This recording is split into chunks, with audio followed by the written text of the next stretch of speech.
The sky outside was a heavy uniform gray as I sat across from Clara Finch's immaculate mahogany desk, watching her flip through my promotion application with practiced disinterest. 5 years of sacrificed weekends, missed family dinners, and endless overtime hours were condensed into a 20-page portfolio that Clara barely glanced at before setting it aside. "I appreciate your enthusiasm, George," Clara said, adjusting her designer glasses and giving me a patronizing smile. "But I've reviewed your application thoroughly. And while your work has been adequate, I don't believe you're qualified for senior management. Perhaps in another year or two we can revisit this." The word adequate dropped between us like a heavy stone. I had maintained the department's highest client satisfaction ratings for 20 consecutive quarters. I had personally saved the Summit Industries account when everyone else in the company had written it off as a lost cause. I had not taken a single full weekend off in 3 years, pouring my soul into Apex operations. But instead of arguing, I only smiled and nodded, wearing the practiced neutral expression I had perfected over decades in corporate America. "I understand. Thank you for the feedback. I'm glad we're on the same page," I replied. Clara nodded, already checking her diamond-encrusted watch. "The summit proposal needs your attention today," she said, her voice already moving on to the next task. "They've requested additional metrics before signing the final contract." As I gathered my portfolio and stood up, Clara was already typing an email, my career disappointment completely forgotten. I walked out of her office, passing the corner suite that should have been mine, with its floor-to-ceiling windows and glass door where my name belonged. In the parking garage, I sat in my car and stared at my reflection in the rearview mirror. The man looking back at me was 55 years old, tired, but not sad or angry. Instead, he looked calculating. I started the engine and made two decisions that would change the trajectory of my life. First, I would cancel my upcoming vacation. Second, I would stop writing and updating my daily operational guides. No one at the office knew it yet, but their perfect system was about to crash without its invisible support beam. Before that day, I was the most reliable employee at Apex Operations. I was not the most visible or the highest paid, but I was the one who kept the wheels turning while others took the credit. I am a methodical systems architect by nature, possessing an almost photographic memory for workflows and database structures. Growing up as the oldest of 5 siblings had taught me to solve problems before they exploded, a skill that transferred perfectly to corporate life. When I joined the company 5 years ago, I had inherited a catastrophic mess. The previous team leader had departed abruptly after a massive disagreement with management, taking all operational knowledge with them. There was no documentation, no transition notes, and not even passwords to the critical database systems. The department was in complete chaos. Clients were threatening to sue, and nobody in leadership knew how to fix it. I spent 3 months reverse engineering every single workflow, staying until midnight decoding complex databases and reconstructing client histories. I created detailed guides for every process, color-coded, indexed, and meticulously organized. Clara never bothered to learn these systems. Why would she, when I handled everything so smoothly? "You're a natural problem solver, George," she would say, during my annual reviews, always followed by a modest raise that never matched my actual contributions. The company had recently landed a contract with Summit Industries, a major client worth millions of dollars in annual revenue. I had built that relationship from nothing, staying late to accommodate their overseas time zone and learning their industry thoroughly. Clara had attended exactly 3 meetings, mostly to claim credit during quarterly executive reviews. Each morning, I arrived at 7:30 in the morning to prepare briefing notes for Clara before her 9 o'clock management meeting. Each evening, I sent comprehensive updates on all active projects.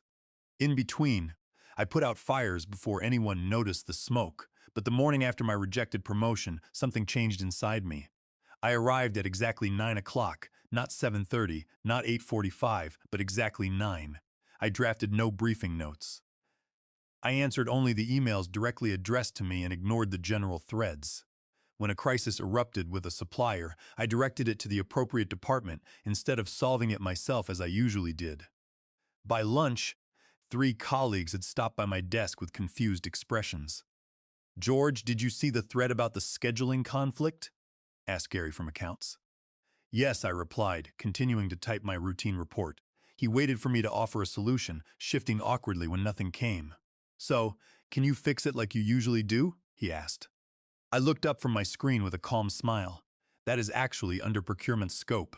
I forwarded it to Sarah. His eyebrows rose slightly. But you always handle these things. I've been advised to focus more on my assigned responsibilities, I said. I'm trying to demonstrate that I understand my proper place in the organization. By 5 o'clock in the afternoon, I packed up my belongings and left.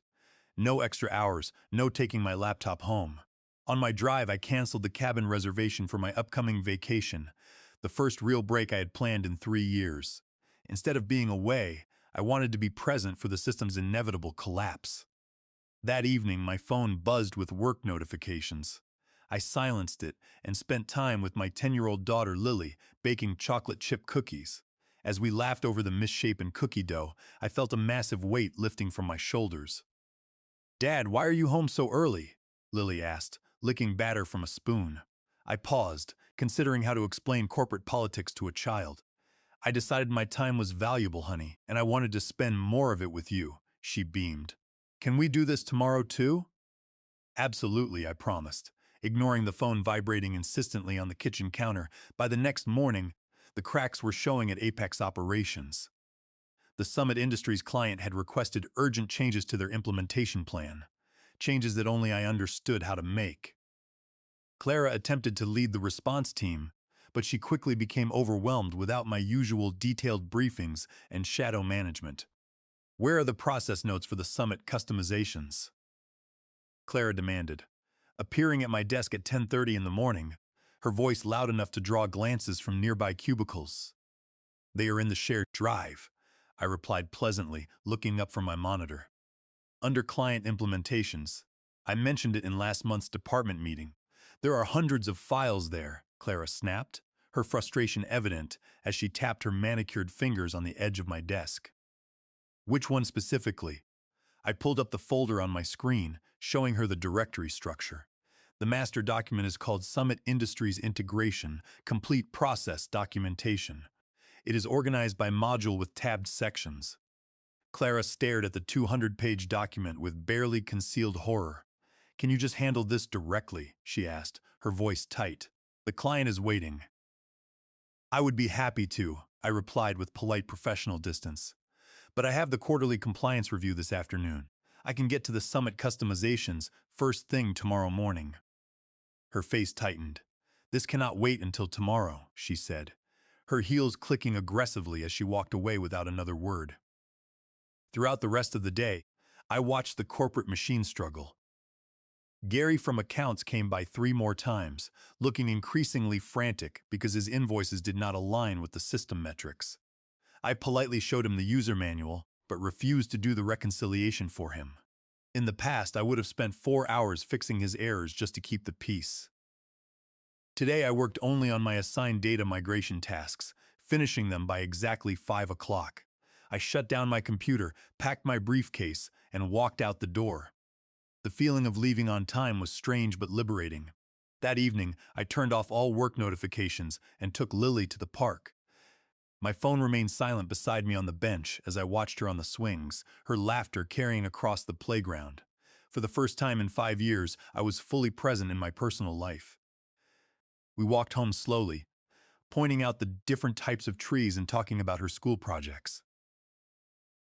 When we returned home, I checked my work phone once before going to bed. I saw 82 missed calls from various work numbers.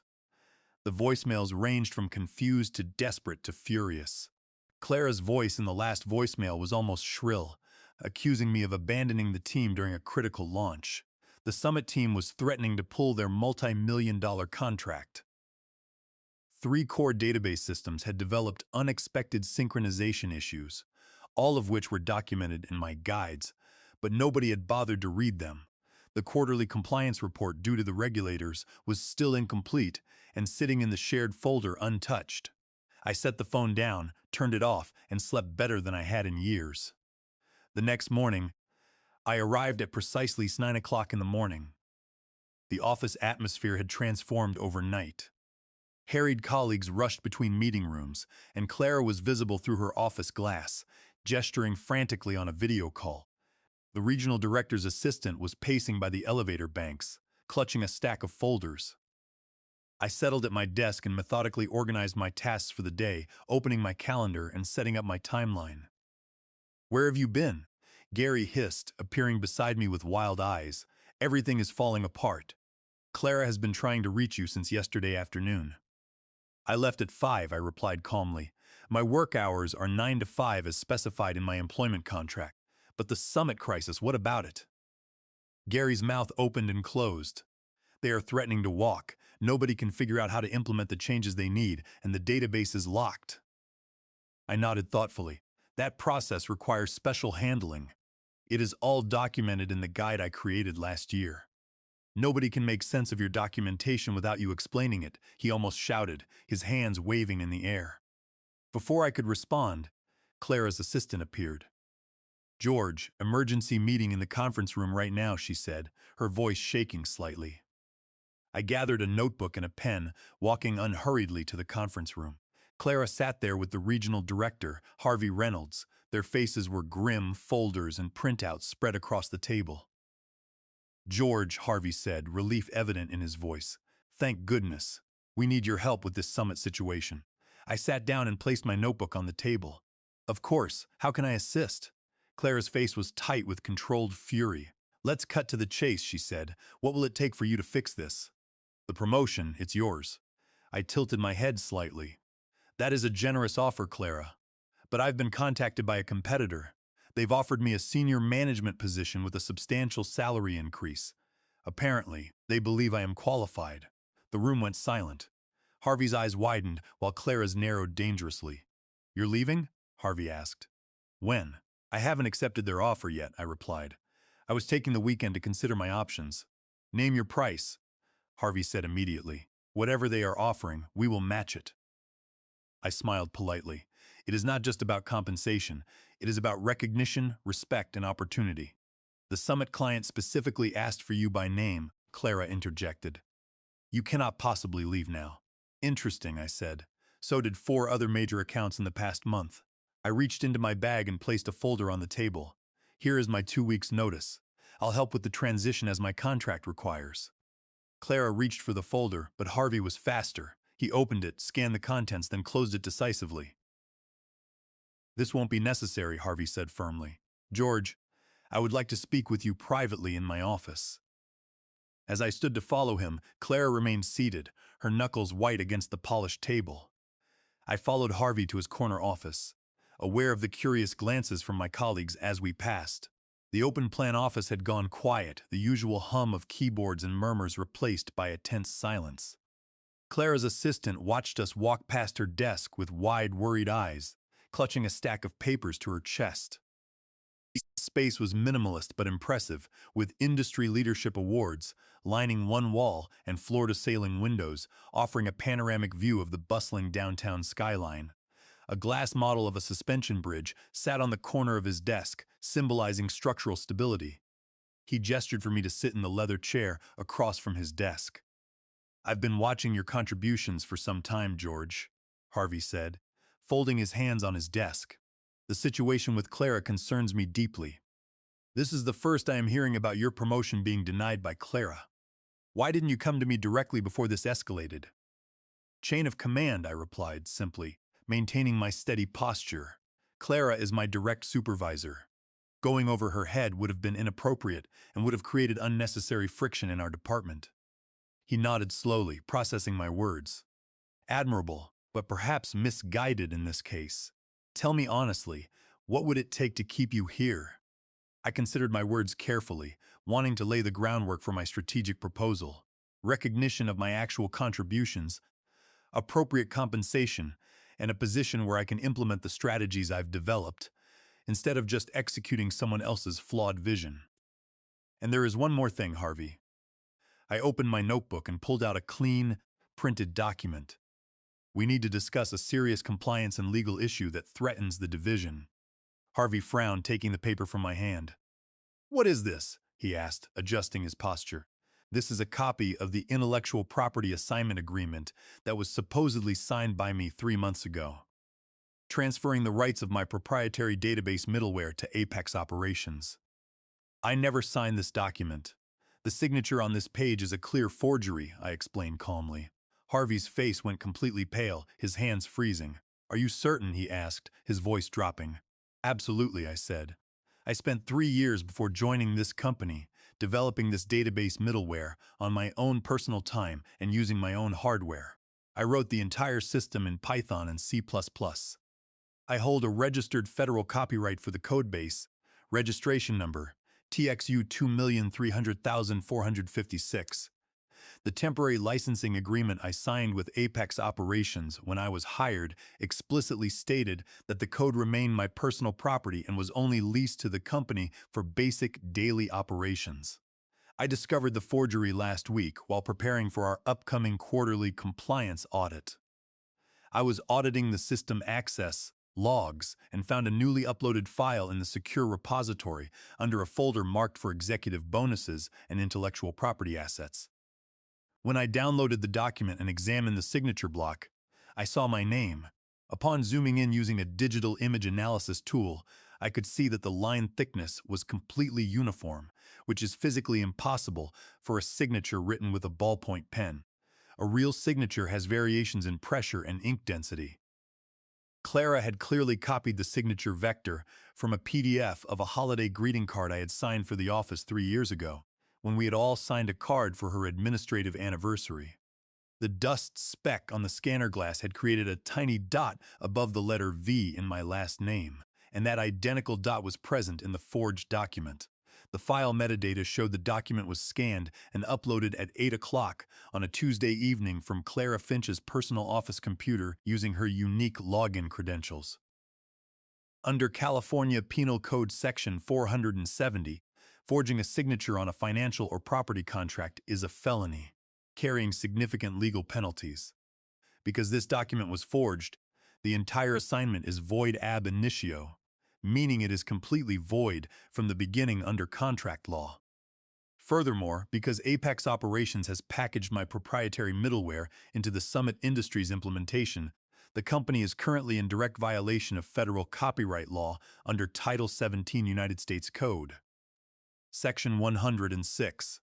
Both Apex Operations and Summit Industries are facing massive liability for copyright infringement, and the statutory damages for willful copyright infringement can reach up to $150,000 per violation. Harvey stared at the forged document, his hands trembling slightly as he realized the gravity of the situation. He was an experienced corporate executive, and he understood the legal reality immediately. He took off his glasses, cleaning them with his tie, before pacing around the room. A federal copyright lawsuit from a senior architect whose signature was forged by a company manager would ruin the company's reputation, tank the stock, and lead to millions of dollars in damages. If Summit Industries found out they were using unlicensed, forged software, they would terminate their contract instantly and sue Apex Operations for misrepresentation. This is extremely serious, Harvey whispered, looking up at me with sweat forming on his brow. Does Clara know you discovered this? No, I replied calmly. I wanted to bring it to you first. I have no desire to destroy this company, Harvey. I built these systems, and I care about the clients. But I will not allow my work to be stolen, and I will not work under a manager who commits fraud to advance her own career. I want a proper resolution. Harvey leaned back in his leather chair, rubbing his temples as he processed the sheer scale of the legal disaster Clara Finch had created. He looked at me, his expression a mix of respect and apprehension. You have us in a very difficult position, George, he admitted. If this goes to court, it will destroy our division and ruin several careers. What are you proposing to resolve this? I want a clean slate, I said. I am willing to sign a legitimate intellectual property transfer agreement for the middleware, licensing it properly to Apex Operations in exchange for fair market value. But that agreement is contingent on a complete restructuring of our department. Harvey sat up, listening intently, realizing I was offering an exit ramp. Go on, he urged. I want the position of Director of Operational Systems, reporting directly to you, I explained. I want a salary of $180,000, which is double my current earnings and matches the market rate for this role. I want full authority over departmental workflow design and the budget to hire 3 new positions to distribute the operational workload. We need a systems analyst to audit our workflows, a database developer to maintain the back-end code, and a technical writer to document every script. This ensures the company is never dependent on a single individual again. Furthermore, Clara Finch must be removed from any operational oversight. Her department will coordinate through my office for all technical and systems matters. The licensing agreement we draft must be very specific, I added, looking Harvey in the eye. It will grant Apex Operations a non-exclusive license to use the database middleware solely for the internal operations of the division and for the Summit Industries integration. The license will not be transferable to any parent company or affiliate without my express written consent, and any attempt to do so will automatically terminate the license. This will protect my work while ensuring the company can fulfill its contract. Furthermore, the contract will state that if my employment is terminated without cause, the license fee will increase to $50,000 annually, payable on the first day of each fiscal year. Harvey tried to downplay the issue, asking if they could pay me a bonus of $10,000 to sign a new contract retroactively. I laughed softly at the suggestion. I am not a novice who can be bought off with a small check, Harvey. My middleware is worth hundreds of thousands of dollars on the open market, and the legal liability you face is worth millions. Harvey sighed, running a hand through his thinning hair. You have thought this through completely, George. You are not leaving us any room to negotiate. I am leaving you the most important thing, Harvey, I replied. I am leaving you a functional company. I could walk out of here today, file a copyright infringement lawsuit by tomorrow morning, and watch your stock price tumble. Instead, I am offering to stay, fix your systems, and keep your biggest client happy. All I ask in return is to be paid what I am worth and to have the resources to do my job properly. Harvey studied me for a long moment, calculating the costs. A copyright lawsuit and the loss of the Summit contract would cost the company millions. My demands, while substantial, were a fraction of that liability. More importantly, I was offering a solution that stabilized the company's systems and secured the client relationships. The salary and the hiring budget are approved, Harvey said, nodding slowly. I will have legal draft the proper licensing agreement and the new employment contract today. But what about Clara? If I fire her immediately for fraud, it will trigger an internal investigation that could expose the forgery to the board and our clients, creating the exact scandal we are trying to avoid. I understand the corporate politics, I replied. I do not demand her immediate termination. She can remain in her current position for now, but her role will be strictly client-facing. She will have no authority over the technical team or systems architecture, and all operational decisions must go through my office. This keeps the department running without public scandal and gives her a chance to work under strict compliance. Harvey let out a breath he seemed to have been holding. That is remarkably pragmatic of you, George. I expected you to want her fired on the spot. I don't want revenge, I said. I want a functional department where people are valued for their work. Revenge is emotional and messy. I prefer structure and efficiency. Harvey smiled, a genuine expression of relief. Very well. I will instruct HR to set up the new structure. The announcement of your promotion will go out on Monday morning. In the meantime, I need you to stabilize the Summit situation. I nodded, standing up. I will handle Summit today. They will have their customizations implemented by tomorrow afternoon. I returned to my desk and called the Summit Industries technical director. Within 2 hours, I had resolved their immediate integration concerns, suggesting a federated database sync that avoids copying raw tables, ensuring high-speed data transmission while maintaining compliance. I walked their team through a phased implementation plan that kept their launch on schedule. I did not do the coding myself. Instead, I delegated the tasks to the engineering team, providing them with clear instructions based on my guides. By 5 o'clock, the crisis was averted and the client was satisfied. The weekend gave me time to clear my mind and reset. On Saturday, I took Lily to the Science Museum, enjoying her wonder as we explored the exhibits on mechanical engineering. We spent hours looking at a massive display of interlocking wooden gears, and I showed her how a single misaligned gear could stall the entire machine. We had lunch at the museum cafe, and she talked about her science projects, telling me she wanted to build spacecraft when she grew up. It was the first time in months I hadn't checked my work email during a meal with my daughter. On Sunday, I called my sister, explaining the deal I had reached with Harvey. "You handled that like a chess grandmaster," she laughed. "But are you sure you want Clara to stay? She tried to steal your career. Keeping her under my supervision is more effective than firing her," I explained. "It keeps the department stable, and she will have to face the reality of my value every single day." On Monday morning, the company-wide announcement went out. My inbox was flooded with congratulations from colleagues who had barely noticed me last week. When the email was sent, I could hear whispers spreading through the cubicles, and several people stood up to look toward my office. Gary from accounts stopped by, looking sheepish. "So, you are the director now?" he asked, rubbing the back of his neck. "Yes, Gary," I replied. "We start restructuring tomorrow." Clara Finch avoided me until late afternoon when she brought a folder to my new office. Her hands were shaking slightly as she set it down. "The quarterly strategy document," she said, her voice stiff and tight. "Since operational planning now falls under your office, you will need to present this tomorrow." I took the folder. "Thank you, Clara. I will review it tonight." She hesitated at the door, her confidence visibly shaken. "For what it is worth, I didn't deny your promotion because I thought you were incapable. I did it because I couldn't afford to lose you from my team." I looked at her, my expression calm. "That is the fundamental failure of management, Clara. A good leader develops their people, even when it means letting them step past you." She nodded once, her face pale, and walked away.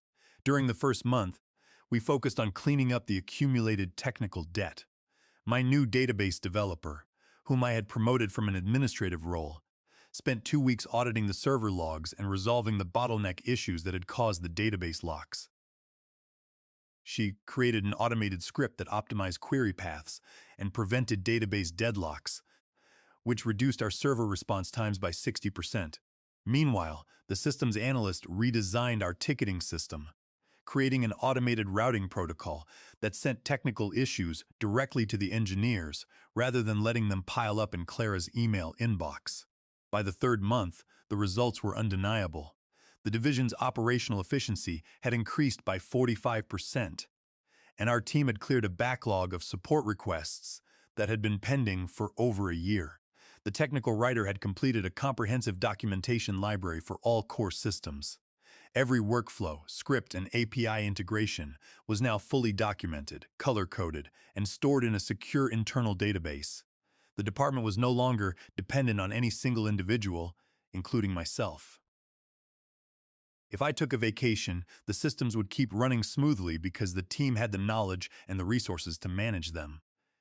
We also established a mentorship program within the division. I remembered how difficult it was for me to get noticed when I was doing all the background work, so I made it a rule that whoever worked on a specific module would be the one to present it to senior leadership. This completely changed the office dynamics. People were excited to contribute because they knew they would receive the credit and visibility they deserved. The division's employee retention rate shot up, and we became known as a hub for internal talent development. Other department heads started asking me for advice on how to structure their teams, and Harvey even suggested we roll out my training program company-wide.